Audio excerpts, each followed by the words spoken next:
تخيل تدخل مستشفى مفيهوش أي مرضى، لكن فيه أرواح لسه عايشة. أماكن كان المفروض تعالج الناس بقت مصدر للرعب. أصوات خطوات، أبواب بتتقفل لوحدها، وأطفال بيضحكوا في مكان مفيهوش حد. النهاردة أحكي لك عن واحد من أكتر الأماكن رعب في العالم، مستشفى ويفرلي هيلز، المكان اللي الموت فيه كان مجرد البداية. القصة بتبدأ في ولاية كنتاكي الأمريكية سنة 1910، وقت انتشار مرض خطير جدا اسمه السل. في الوقت ده المرض ده كان زي حكم بالإعدام، مفيش علاج، واللي بيدخله نادرا ما بيخرج منه. فقرروا يبنوا مستشفى مخصوص للحالات دي، وكان اسمه ويفرلي هيلز. في البداية كانت مستشفى صغيرة، بس مع زيادة عدد المرضى كبرت المستشفى بشكل مرعب. في سنة 1926 بقى من أكبر مستشفيات علاج السل في أمريكا. بس المشكلة مش كل اللي كانوا بيدخلوا كانوا بيخرجوا.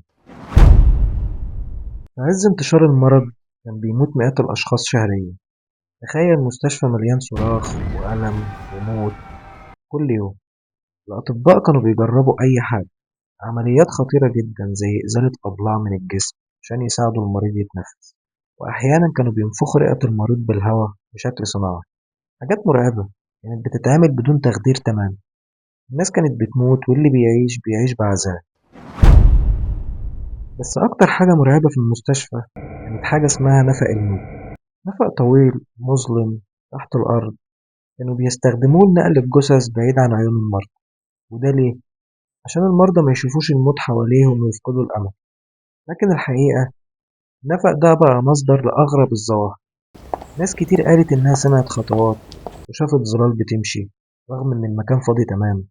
وفي ناس أقسمت إنها شافت أرواح ماشية في النفق وكأنها لسه بتتسحب لآخر رحلة. من أشهر قصص المستشفى قصة الطفلة اللي بتظهر في الدور التاني.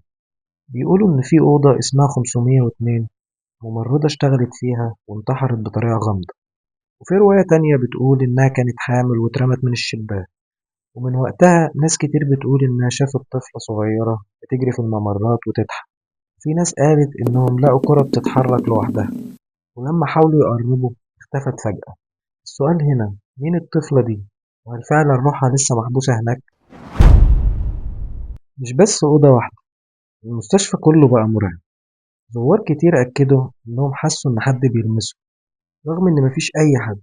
أصوات همس وضحك خافت، وأبواب بتتفتح وتقفل لوحدها. في ناس دخلت المكان للتجربة وخرجت وهي مرعوبة. وفي ناس قالت إنها شافت شخص واقف في آخر الممر، ولما قربوا منه اختفى.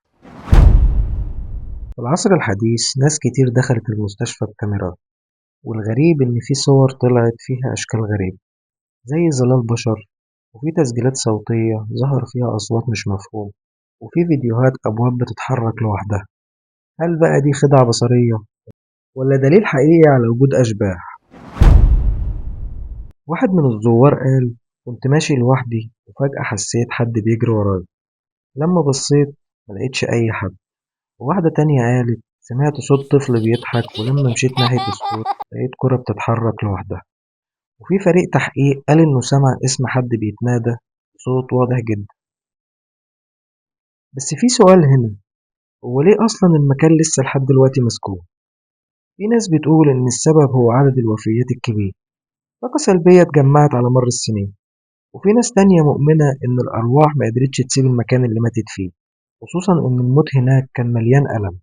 مستشفى ويفرلي هيلز مش مجرد مبنى قديم، ده مكان اتكتب فيه آلاف القصص، من الألم للموت للرعب. السؤال اللي هيفضل دايما، هل الأشباح دي حقيقة ولا مجرد خوف في عقولنا؟